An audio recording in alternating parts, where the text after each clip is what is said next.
Well, it's a beautiful day on the ETR, and today I'm going to shoot an absolutely epic video. Now, I don't mean epic as in you'll run around in circles and soil yourself. I mean epic in that this will answer the most widely asked question that I've ever gotten here on the railroad, and that is, what are the route miles and what does the layout look like? What does a map look like? Well, through modern technology, which you'll hear the punchline to here in just a minute, by the time the end of this video, you are going to have in your hand a paper map, the route map of the East Terminal Railway. Well, you're thinking, how can that be done? You're going to fax it to me? You're going to put it on the back of a turtle? No, you're going to draw it while I measure it. Now, I've brought with me today this unicycle, which I found to be rather uncomfortable. This is an absolutely terrible seat, and it has no pedals. So here's what we're going to do with this. We're going to measure how many feet all the way north. We will name the switches and the points along the ETR. Then we'll come from north to south and measure the lengths of the turnouts and the leads. So I'm going to go to the far south end. I'm going to rotate slowly. And we will start from the far south end. What I would like you to do, so that you've got that map when we finish, grab a clipboard, put a piece of paper on it, and we'll draw this as we go. Now I'm going to get to a spot in the snow here and tell you how I think this could be done. On your piece of paper, say this is an 8.5 by 11, draw a line about a third of the way over, draw it to about a 1/10 left of paper. At the top, leave it about a quarter of the way over, and don't draw that line all the way to the top. You only want to draw it to, again, about a 1/10, 9/10 of the paper. Leave a couple inches up here, leave a couple inches down here for those of you that measure items that way. So 2/3 of the paper here, 1/3 here, 2 inches at the top, 2 inches at the bottom. This is the main north-south line. We're going to be starting here at the south. This is where we'll start with 0 feet. When we get up there, you're going to have almost a complete map. Then we'll do all the sidings and spurs. So today will be low technology. I'm here by myself and I'm carrying the camera. I hope that doesn't end up with a real jerky walking motion, but that's what it would be like if you were here with me. If you like North American mammals, there are a lot of deer tracks, and I'm sure other kind of animals as well. I'm not very good at identifying those, but some of you might be. I'm better at identifying tracks, railroad tracks. Okay, I'm gonna get down there to the south end. That's where we'll start. Okay, here we are. We're all the way at the south. The wheel is set at 000, so we're gonna head to the north. And this will count the feet. Maybe it's good that it's a snowy day, because that kind of makes a transition between the ties for measuring. While we're walking, I'll kind of do what I know of history.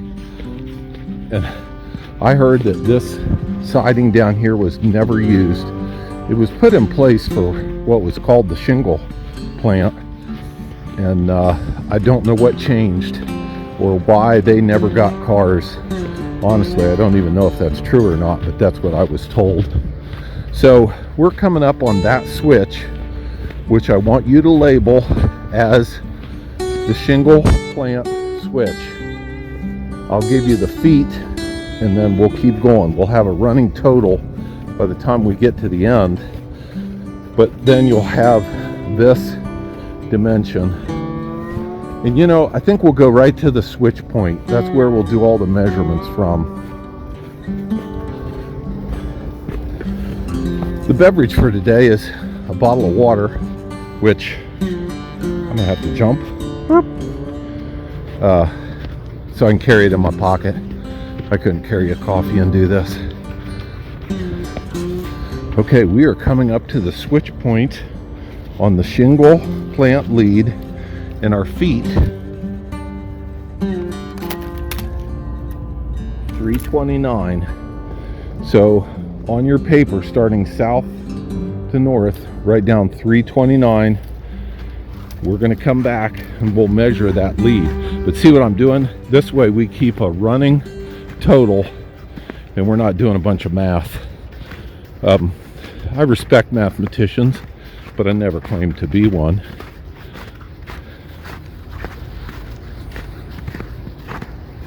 I'm going to stop for just a second. I'll be right back. Okay, we're continuing north. This is that section that I just punched through about 2 weeks ago. Man, you guys really liked that one video. I think the name of it's Southbound on the New South Branch. Thank you so much. I really appreciate that. Hey, if you will listen, yes, I eventually do quiet down, but if you'll listen, you'll hear Genesee and Wyoming going by, and we're going to end right up there, but I can hear them and they'll be gone by the time we get there. So this is about where the vines caught a hold of the mirror on the Volvo. I mean, I wanted through here so bad. This is bad practice, leaving these little stumps. Those are trip hazards, but you can tell all this needs cleaned up. Ooh, that's some deer scat, I think that's what that's called.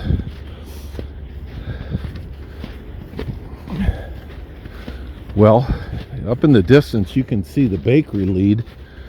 Don't label it yet, but there's the bakery. There is the 2021 in its wintertime sleeping bag. I never did get it inside the fence, so we just cocooned it right in place. Winter was coming. Remember, I went to Florida to meet with subscribers there. Had a great time. Boy, I shot some good video too. Florida is a great place for train watching. Someday I'll put all that together. I got a track geometry car just outside of the town where where the Bone Valley starts. I got really some pretty good stuff. Nobody does it better than Distant Signal, Danny Harmon. I really like his on Bone Valley, and I really did want to see it. So now we're in what we call the halfway yard. This yard is about halfway between the north and south branch. The other reason it's called the halfway yard is because if we ever build an interlocking tower, it'll be right up there, and we will call that the halfway house.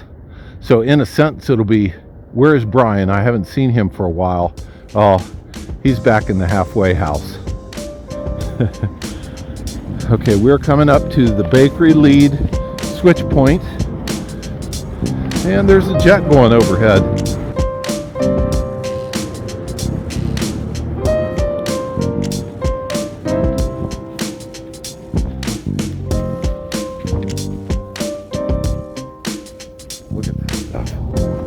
There's trees that are too close to the rail.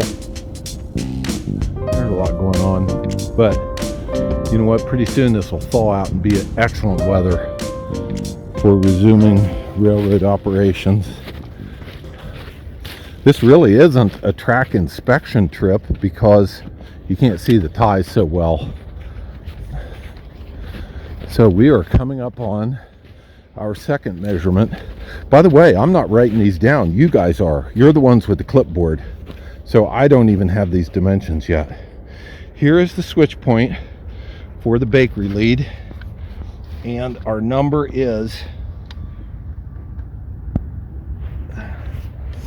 1027. 1027. That's the switch point of the bakery lead.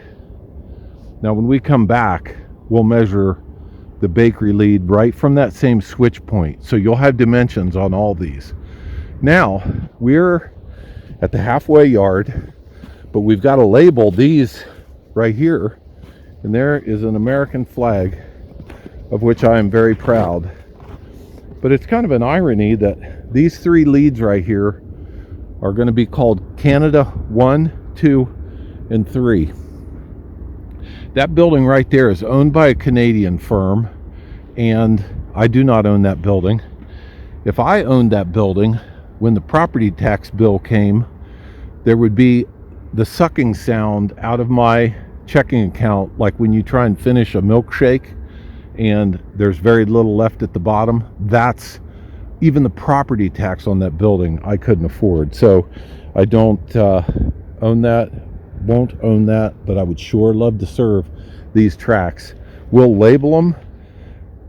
God bless America. And by the way, God bless the Canadians.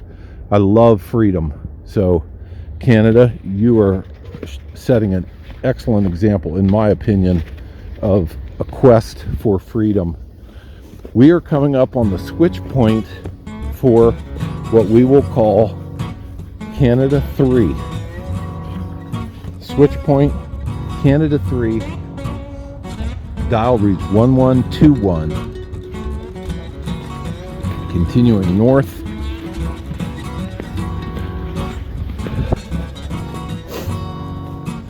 Coming up on the switch point for Canada 2. I lost a couple feet when I hopped up over the rail. I'll have to not do that next time. Although I don't think a foot or 2 over this distance make a big difference. By the way, I could be looking at switch stands. That one is complete, but not spiked down. Which, I don't understand that maybe. Okay, switch point for Canada 2 is 1226. 1226. We're northbound again.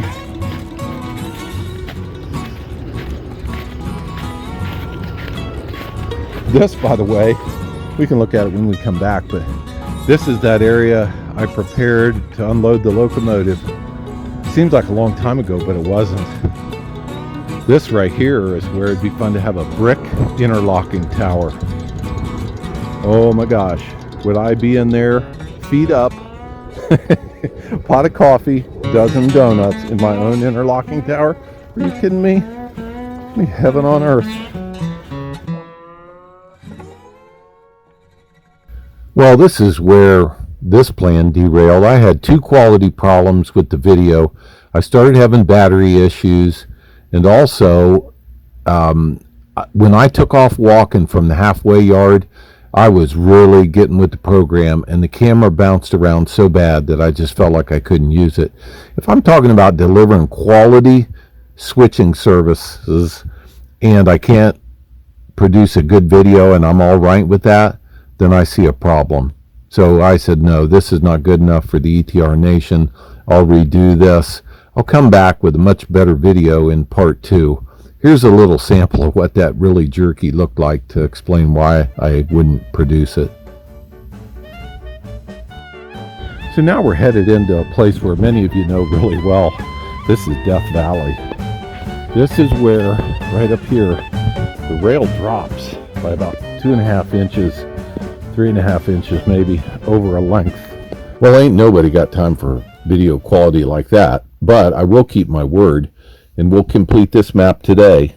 2,669 feet is the complete south to north footage. At the top of your map, draw the track a little bit of a curve to the right and write in that number, 2,669 feet. I will come back with part 2 of this video. We'll have a gimbal balanced camera holder, which should make the quality much, much higher. We'll also fill in the distances between these switches and the length of them, each and every one. So in part 2, you will end up with a complete map. Also at this end of this video, I showed a little bit of the plastic plant trackage. That goes off to the west. Total feet is, I think, 1,400 feet. And some of the cars that are waiting there. That's plastic plant property. And I want you to know that when we come back, we'll complete this. Also, Ted Delphia has produced maps and a list of material if you want to model this, and that'll be included in the next video as well. So building 14, way down there, love to help get a customer in there. Is that our building? No, it is not. Would we love to see more rail customers in here? Absolutely. I don't think I'm going to walk that. Let's call that 1,000 feet added to 403 feet. So plastics plant, north lead, 1,403 feet. 1, 2, 3, 4, 5, 6, 7 cars stored on it right now.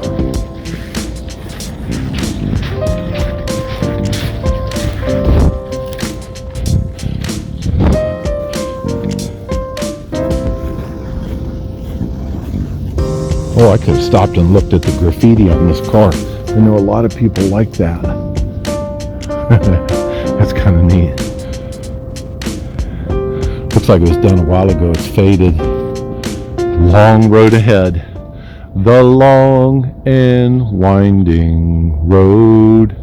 That's the ETR. The long and winding road. And now you know how long it is. Because today, that's actually the first time I've measured it too. We were here together. How romantic. Valentine's week, and we were measuring the railroad together.